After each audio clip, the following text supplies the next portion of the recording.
정부가 오늘 열린 국무회의 안건으로 내란 일반특검법과 김건희 여사 특검법, 이른바 쌍특검법을 상정하지 않았습니다. 앞서 더불어민주당은 오늘까지 법안을 공포하지 않으면 한덕수 대통령 권한대행에게 책임을 묻겠다고 밝힌 바 있는데요. 정치권 이슈 살펴보겠습니다. 김철현 경기대 특임교수, 김상일 정치평론가 두 분 나와 있습니다. 어서 오세요.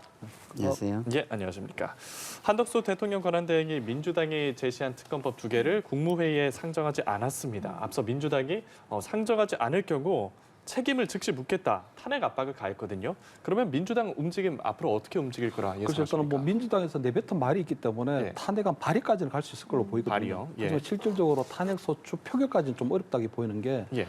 이게 사실은 조금 탄핵을 위한 명분이 없거든요.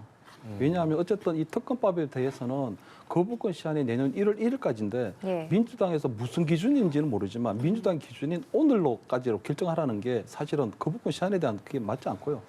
두 번째는 계속적으로 그동안 민주당에서 탄핵을 남발해 왔거든요. 그렇기 때문에 방송통신위원장, 감사원장, 중앙지검장 거기다 지금 대통령이 탄핵된 상황에서 총리까지도 탄핵한다.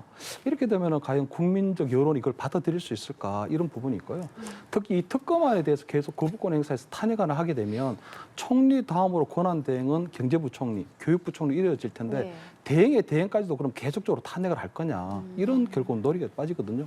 그렇기 때문에 저는 지금 민주당에서 본인들이 주장하는 특검안을 통과시켜주지 않는다고 해서 어떤 총리에 대한 탄핵을 꺼내는 거는 조금 무리수라고 보고요. 특히 이런 부분이 잘못된 것은 모레 이제 겨우 이제 여야정 국정안정협의체가 출범하는데 이런 식으로 계속 민주당에서 무리수를 두게 되면 국정안정협의체가 아니라 국정불안정협의체로 전락할 공산도 있고 보이거든요. 그렇기 때문에 아마 저는 지금 하고 있는 이런 부분들은 어떤 압박하는 용도로 쓰일 수 있을지 모르지만 민주당에서 상당 무리수 두고 있는 일종의 공포탄에 불과하다 이렇게 예. 보입니다. 공포탄에 불과하다는 말씀해 주셨고 국민의힘은 탄핵 인질극이라는 표현을 썼더라고요. 네. 과한 표현이죠. 네, 지금 국민의 여론을 생각한다면 그리고 국가의 상황을 생각한다면 가장 중요한 게 뭐겠습니까? 계엄에 대한 신속한 처리 그리고 예측 가능한 처리의 과정을 보여주는 거예요. 예. 그걸 보여주지 못하면 지금 국제사회에서 지금 우리를 지켜보고 있는데 이 불안정성, 불확실성이 제거되지 않은 국가로 볼 수가 있습니다.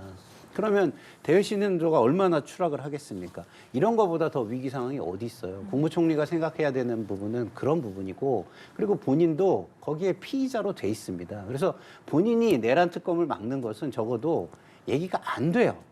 그러면 이거에 대해서 어떻게 하겠다는 일정표를 제시하든가 어떤 과정을 밟아서 어떻게 하겠다든가 이거를 명확하게 얘기를 해주고 그렇게 안 된다면 그럼 내란 그 사건과 예. 비상계엄 사후 처리를 어떤 식으로 책임 있게 해나갈 건지 알려줘야 될 거 아닙니까? 그게 없이 지금 이 위헌적이냐 아니냐 이런 얘기만 하고 있다는 게 말이 안 되고요. 또 하나는 위헌적이라고 얘기하는데 이미 전례가 있지 않습니까? 국정농단 특검에서 이미 야당에서 추천하는 그 특검으로 하기로 한 전례가 있고 거기에 윤석열 대통령이 그때 검사로 파견돼가지고 특검보로 일을 했지 않습니까? 예. 그럼 그때는 위헌적인 일을 했다는 겁니까? 뭡니까? 그러니까 논리적으로 말이 안 돼요. 단 이런 건 있겠죠. 그때는 여야 합의라는 게 존재했고 지금은 여야 합의가 존재하지 않기 때문에 이 정치적인 것들을 어떻게 풀 거에 대한 고민의 시간이 필요할 수는 있습니다.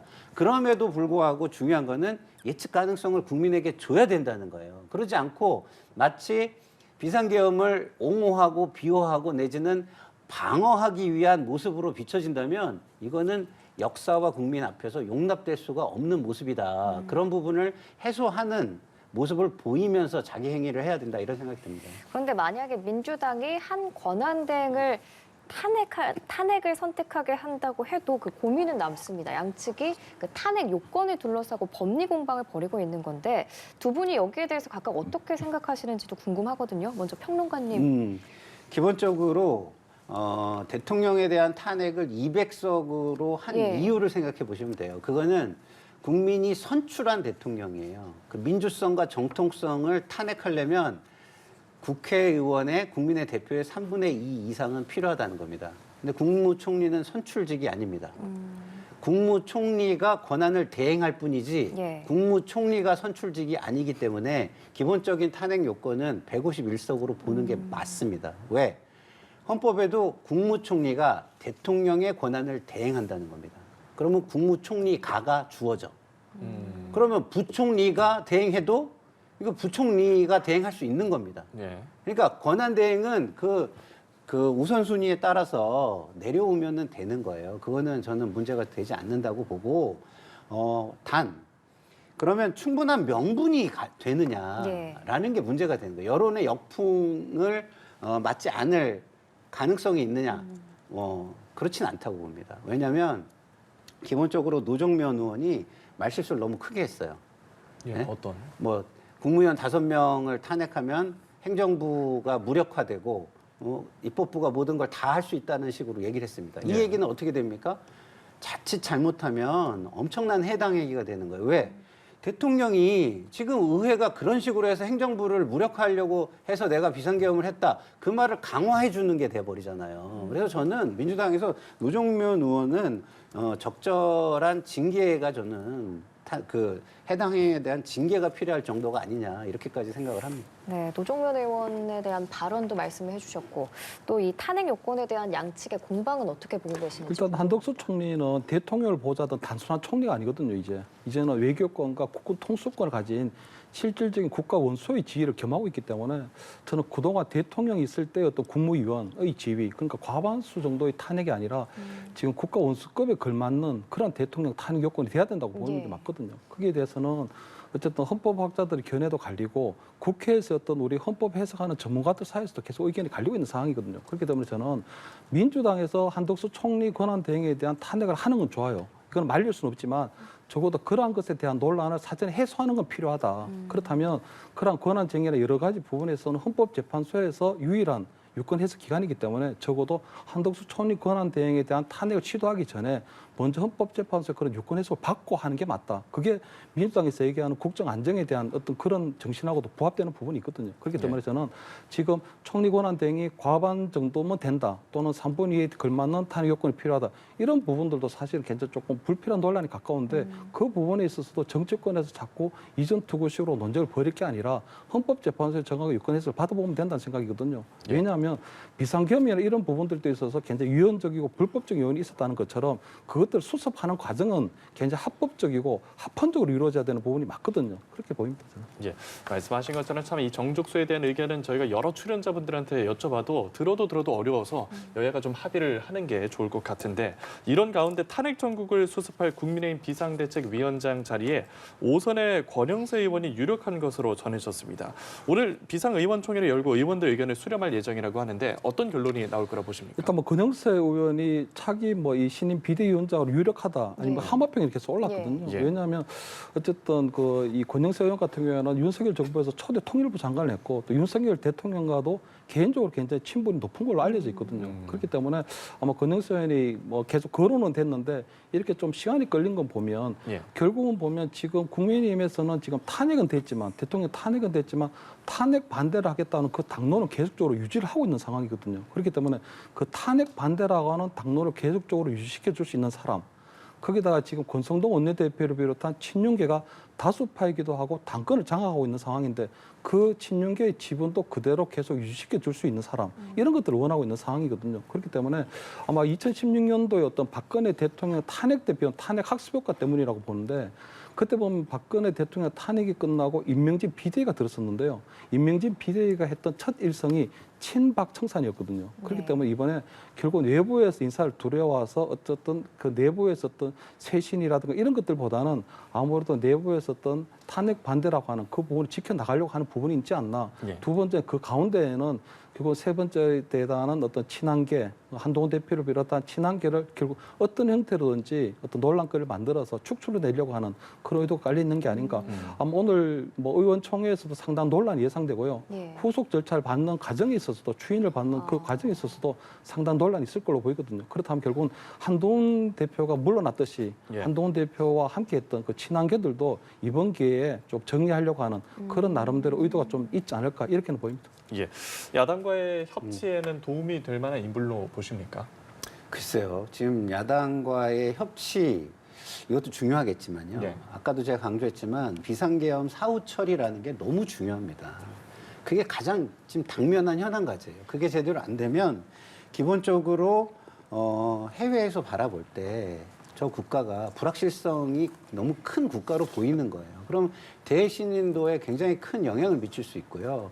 그러니까 앞으로 예측 가능하고 신속하고 예측 가능한 절차가 예측되지 않으면 대외 신인도는 떨어지는 겁니다. 그러면 한국이 아르헨티나처럼 선진국 무턱에서 좌절할 가능성이 존재하는 거예요. 그러니까 가장 중요한 겁니다. 그거에 대한 의지가 있어야 돼요.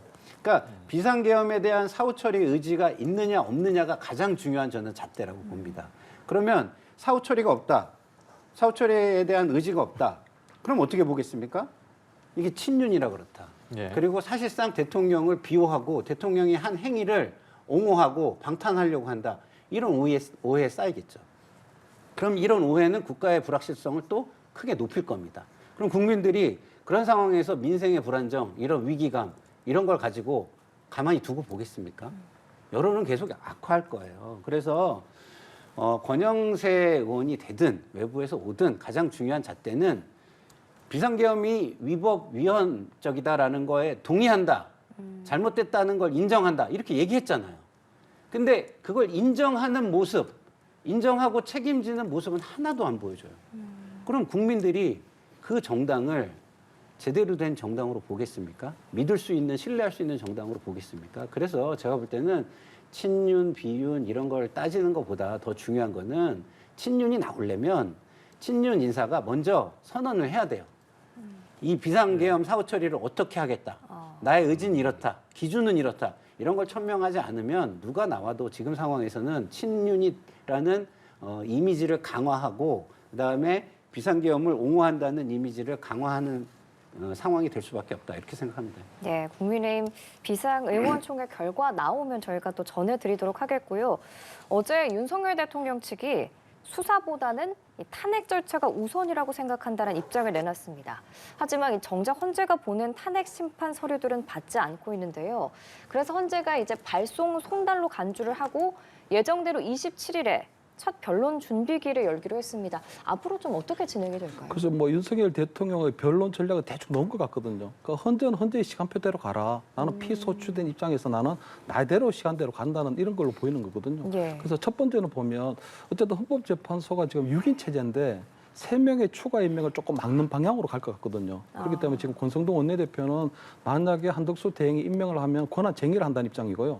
윤석열 대통령 입장에서는 또 헌법소원을 낼 수 있는 부분도 있거든요. 그래서 최대한 아마 6인 체제를 유지하려고 하는 상황 같고 두 번째 만약 그런데도 불구하고 한덕수 대행이 3명 임명하게 되면 예. 일단은 4월 18일까지 이 헌법재판소에서의 판결 결과가 나오지 않도록 가려고 하는 걸로 보이거든요. 예. 왜냐하면 4월 18일까지 가면 4월 18일 다시 또 두 분의 예, 헌법재판관이 또 퇴임을 하기 때문에 그 7명의 어떤 헌법재판관 상황에서 만약에 본인이 어떤 탄핵 심판을 하게 되면 두 분 정도가 보수 성향을 보이고 또 대통령이 임명한 상태이기 때문에 나름대로 상당히 이 탄핵 심판에서 유리하다는 그런 생각을 하는 걸로 보이거든요. 그렇기 때문에 아마 앞으로 윤석열 대통령 입장에서 볼 때는 변론 기일을 헌법재판에서 하든 변론 준비를 하든 변론하든 굉장히 이 부분에 대해서 불응할 가능성이 굉장히 크다. 왜냐하면 어쨌든 현직 대통령에 대한 탄핵 심판인데 준비 기일도 안 오고 변론도 안 하게 되면 예. 절대로 헌법재판관들이 무조건적으로 이 탄핵 심판을 인용하거나 기각하거나 하는 결정을 내릴 수 없을 가능성이 높거든요. 그렇기 때문에 윤석열 대통령은 이 헌재에 대한 탄핵 심판을 최대한 끌고 갈 가능성이 높다. 그렇다면 헌법이나 아니면 우리 법률이 정해진 180 이내가 아닌 그걸 넘어갈 수도 있다. 거기에는 아무래도 이재명 대표의 어떤 공직선거법과 관련된 이 재판하고도 나름대로 시험감이 싸움이라고 보고 그런 분도 가지 않을까. 그래서 굉장히 이게 침대 재판처럼 굉장히 길어질 가능성도 있다. 이렇게 보입니다. 이 재판을 굉장히 길게 끌고 가려고 하는 의도가 있다. 이렇게 네. 말씀을 해주셨거든요. 대한민국의 국민의 삶과 미래를 책임지는 최고 책임자로서 굉장히 이기적이고 뻔뻔하다는 생각이 들어요. 그리고 굉장히 내로남불이에요. 이재명 대표가 당대표직을 내려놓지 않고 당대표에 출마할 때 국민의힘에서 뭐라 그랬죠? 왜 당을 끌고 들어가냐. 개인의 사법적인 거는 개인이 당당하게 하고 그 다음에 공적인 무대로 나와라 이렇게 얘기했잖아요. 똑같습니다. 지금 대통령은 개인이 아니에요. 국가의 모든 것에 영향을 주고 모든 국민의 삶에 영향을 주는 분입니다. 그걸 생각해야죠. 과거의 지도자들은 이럴 때 그런 걸 내려놓고 문제를 해결하고 미래를 다시 도전했어요. 그런데 지금의 우리 정치권 지도자들을 보면 자기 이익에 손실이 안 가는 걸 우선시해요. 국민들은 어떻게 되든 국민의 삶은 어떻게 피해를 입든 상관하지 않아요. 굉장히 이기적이지 않습니까?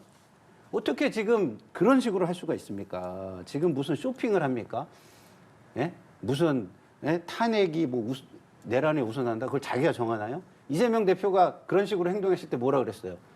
쇼핑하듯이 하냐? 이렇게 얘기했잖아요. 똑같은 얘기를 할 수 있는 거예요. 그러니까 지금 가장 중요한 것은 국가를 어느 정도 여기에서 끌고 들어가지 않고 국가가 영향을 받지 않게 하면서 그런 책임자, 지도자의 모습을 보이면서 이걸 대응하는 게 굉장히 중요한데 그런 모습은 하나도 보이지 않고 있습니다. 이거는 국민에게 더 분노를 자극하고 더 버림받는 길을 가는 것이다. 다시 한번 생각해서 전략을 짜면 좋겠다 이런 생각이 듭니다. 내일까지 공수처가 나오라고 했던 2차 출석 요구서 수령도 사실상 거부한 것으로 파악이 되는 상황에서 내일은 소환에 응할 거라 보십니까? 소환에 응하기를 저는 간절하게 바라는데 예. 그게 당당한 거잖아요. 본인이 뭐라고 얘기했습니까? 당당하게 책임지겠다 그랬잖아요. 그런데 이거를 다 거부하고 있습니다. 예? 본인이 내란죄가 아니라고 그러면은 내란죄가 아닌 겁니까? 예? 그 내란죄의 주요 종사자들로 공소 제기된 수사가 이루어지고 있는 그 주요 종사자 혐의자들은요, 피의자들은요, 다 구속됐어요. 그게 뭡니까? 범죄 혐의가 소명이 된다는 거예요. 소명이 된다는 거는 입건이 됐고 소명이 된다는 건 구속의 사유로 소명이 된다는 건 대부분 이것이 그 수사를 받아야 되고 기소 절차에 따라서 법원의 판단을 받아야 된다는 걸 이미 모든 사법기관이 그렇게 생각하고 있다는 의미입니다. 그것을 본인만 난 법률의 전문가인데 난 그렇게 생각하지 않아. 그렇기 때문에 내가 맞아. 이렇게 얘기하는 게 이 근대 국가에서 제도를 책임지고 있는 최고 책임자의 자세입니까? 이거는 제도와 상관없이 개인의 힘을 이용하겠다는 것뿐이 안 되는 거잖아요. 굉장히 대통령으로서 역사에 굉장히 큰 주름을 남기는 일을 계속하고 계신다 이런 생각이 듭니다. 예. 내일 윤 대통령의 모습 볼 수 있을까요? 그래서 윤석열 대통령이 2시간짜리 내란이 어디 있냐. 이래서 내란죄 자체 의혹에 대해서 완전 부인하고 있는 상황이거든요. 예. 그렇기 때문에 아마 공수처에서 어떤 조치를 하든 거기에 불응할 가능성, 협조하지 않을 가능성이 굉장히 크고요. 제가 볼 때 공수처에서는 윤석열 대통령이 계속적으로 소환에 불응한다고 해도 마땅한 수단이 없거든요. 왜냐하면 어쨌든 강제 구인이라든가 어떤 체포영장을 발부하려면 현재 현직 대통령의 신분이기 때문에 구체적인 물증이 있어야 되는데 구체적인 물증이 지금 나오질 않고 있거든요. 왜냐하면 어쨌든 대통령이 방첩사령관이나 수방사령관이나 아니면 특전사령관 통화했던 내용들이 비화폰으로 했기 때문에 통화 기록은 있지만 통화 내용을 확인할 수가 없는 상태고요.